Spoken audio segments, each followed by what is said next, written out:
A 26-year-old by the name of Danielle Brand live streamed her alleged assault by Anthony Cumia. Now, Anthony Cumia was of Opie and Anthony fame until he got fired for tweeting some questionable things back in 2014.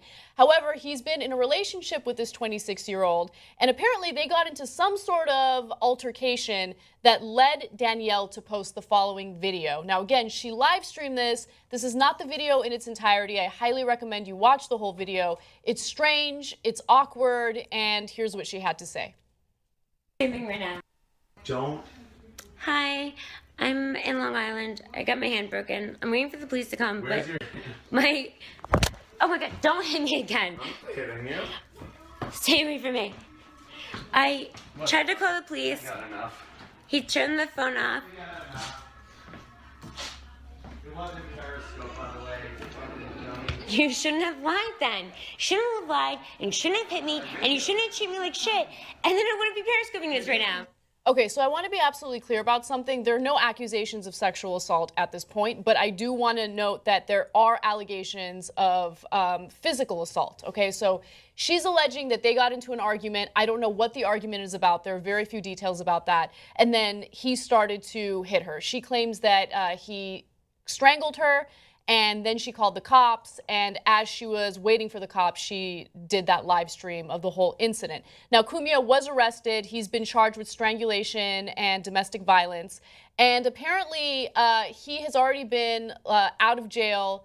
No bond was set, so he will have his day in court in January. We'll see how it all plays out.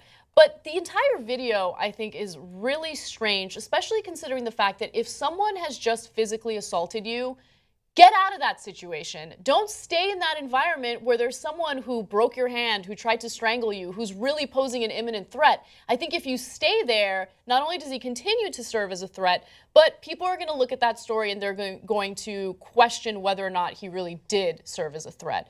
I'm not questioning that. I mean, you have the evidence. You can see pictures of her bruised up. We don't know the full story because we don't have his point of view yet. But what do you ladies think about this? Matha, make your point.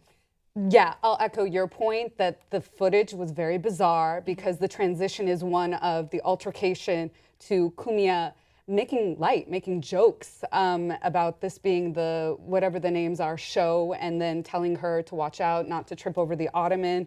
It's disheartening to me too, because who does she have to call? Is there a family member she could have called? She just ran out of the house? Did she just want to put him on blast? A lot of things are really strange about this story and left unanswered. Actually, more fascinating was reading the comments in this story, because a lot of people could relate and resonated with the tone that he took with her. Interesting. Yeah. I mean, domestic violence is a very complicated situation because you can't really know how you're going to react if you find yourself in that situation, right? But the best advice I can give to anyone, man or woman, who finds themselves in any type of physical altercation is find a way to get yourself out of there immediately. Don't go on social media. Don't live stream it unless that's really the only way that you can get the word out about what's happening to you and you feel like you're trapped in the house. Maybe she was trapped. I don't know. I don't know what kind of situation she was in. Sandra, what do you think? Make your point. I feel lots of feelings with this one. No matter how drunk or high someone is, I feel like, because I think that some people would look at that and go, oh, well, she was asking for that kind of stuff because, like, oh, you clearly are partying or whatever. And, like, that's not the case. That person doesn't deserve getting smacked or strangled. Yeah. Also, domestic violence and sexual violence are so common. It's actually 1 in 3 women will be the victim of domestic or sexual violence. I have already experienced that. There are 3 people on this panel. You know, I mean, it's so common, and so I totally get why people in the comments were like, "Oh yeah, totally."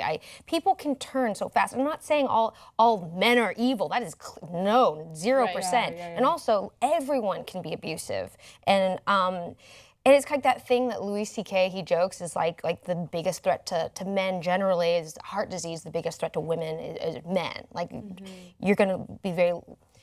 Yes, she should get out of there. At the same time, we're talking about it because she periscoped it, and I think that's important. That's a good point. And I've been in situations where I felt like, hey, I'm a strong woman, I should stand my ground, and this is my equal, and I'm gonna meet this head on, when in actuality, in 10 minutes, I'm gonna die. But I may not know that because I think I'm just gonna like talk it out, you know? And so it's hard to say what's right because we're taught to be one way, right. But then in reality, when someone's watching you on TV, they're like, run, you idiot, you know? Yeah, I mean, again, like I just want to reiterate, when you find yourself in a situation like that, you really don't know how you're going to react. You know, every situation is different, and I love the point that you touched on, Sandra, about how everyone has the ability to be abusive in one way or another, whether it's verbally abusive, sexually abusive, or just physically abusive. And the stats are very high when it comes to domestic abuse. It's really disheartening. So it is important for stories like this to make headlines and to have an open dialogue about it. Now, the personal question for this story is, what's the worst photo or status you've ever put up on social media? Maytha, I'll start with you. Well, you know, because you liked this one a couple days ago, I put a status saying I was very frustrated with my university and their lack of support. I'm currently doing a PhD program. And so I admitted something really vulnerable that I've been going through, which is every single day I question whether or not I should be in this program. So one day I drafted 3 different kinds of letters asking about what the dropout resignation process was. And I put it up on Facebook. And actually, I was really afraid to do it. It turned out to be something that was really inspiring for me. Female scholars from all over the world that I admired wrote back and said, we're here, we're behind you. Yeah, I saw that.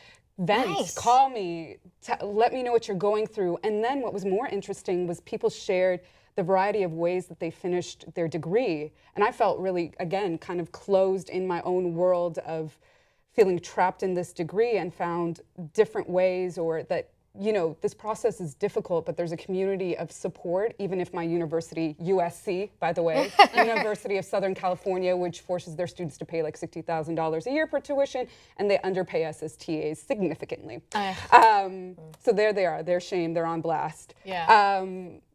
So I was really relieved. So in the end, it actually kind of worked out for you. That's good. Yeah, I mean, I totally. did see it and I did like it, because as someone who also works in education, it does get very frustrating to see how undervalued educators are and how entitled students can be, because that's another issue that I've come across. So what about you, Sandra? What's the worst thing you've posted on social media? So there was this little hashtag called Black Lives Matter. Uh-huh. And I'm not always on social media, and I often unplug and kind of go into my own little world.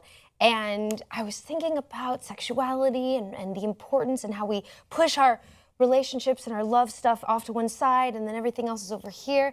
And I was like, you know, sex lives matter. That's a great hashtag, and I do, and sex lives matter. And like a few of my listeners were like, you probably shouldn't, because apparently that was when all the Baltimore marches were happening. Yeah, people might think you're minimizing the right, Black and Lives I Matter didn't movement. know that it had bubbled up again, and like I just wasn't thinking, and so I was like, delete on that one. Did anyone come after you over that? Like, did it cause any controversy? There were some people being like, that's really insensitive. I'm like, but you know, I'm not gonna fight. I'm gonna think. I thought about it and went, oh, you're right. Yes. Yeah. I love that you shared that story, because it shows you that, you know, whenever there are these big controversial Twitter stories where one person posts something and then a big group of people attack that other person, you have to keep in mind, like, understand the intentions and the perspective of the person that's being questioned, because oftentimes there wasn't any ill intent. It wasn't meant to be insensitive. It was just a lapse in judgment, and we all have that. I've had so many lapses in judgment, whether it's doing the show or posting something on social media. But I would say the worst thing that I've posted on social media was responses to trolls, right? Like, it's the worst thing you can do, because you're not gonna convince them differently from what they already believe. They're not gonna like you. They're obviously trying to get that attention. They're trying to get under your skin, but sometimes you can't help it. You just wanna be like, no, you don't know me. You don't know who I am as a person, right? You wanna defend yourself. Don't do it, it's a waste of time. Because they don't care who you are as a person. They just wanna get under your skin, and you just gave them exactly what they wanted. Forgot about the trolls category. That Yes! opens up a whole new It really does, window right? to answering this question. So frustrating. But we do want to hear from you guys. What's the worst thing you've ever posted on social media? Comment in the section below. Let us know what it is, and we'll see you soon. Hey guys, I have an awesome new announcement for you. Turns out that The Point will be hosted on the video platform watchable.com. All you have to do is go to watchable.com and search for The Point, and boom, you'll see our videos, you'll see our content, and we really want to make sure that The Point is available on all these different and awesome, great platforms. So take a look, tell us what you think, and we'll see you soon. Point, but I do want to note that there are allegations of physical assault. Okay, so she's alleging that they got into an argument. I don't know what the argument is about. There are very few details about that. And then he started to hit her. She claims that he strangled her, and then she called the cop. A 26-year-old by the name of Danielle Brand live streamed her alleged assault by Anthony Cumia. Now, Anthony Cumia was of Opie and Anthony fame until he got fired for tweeting some questionable things back in 2014. However, he's been Streaming right now. Don't. Hi, I'm in Long Island. I got my hand broken. I'm waiting for the police to come, Where's but your... oh my God, don't hit me again. I'm kidding you. Stay away from me. I tried to call the police. Got enough. He turned the phone off. It wasn't Periscope, by the way. You shouldn't have lied then. Shouldn't have lied and shouldn't have hit me and you shouldn't have treated me like shit. And then I wouldn't be periscoping this right now. Okay, so I want to be absolutely clear about something. There are no accusations of sexual assault at this. In a relationship with this 26-year-old, and apparently they got into some sort of altercation that led Danielle to post the following video. Now, again, she live streamed this. This is not the video in its entirety. I highly recommend you watch the whole video. It's strange, it's awkward, and here's what she had to say.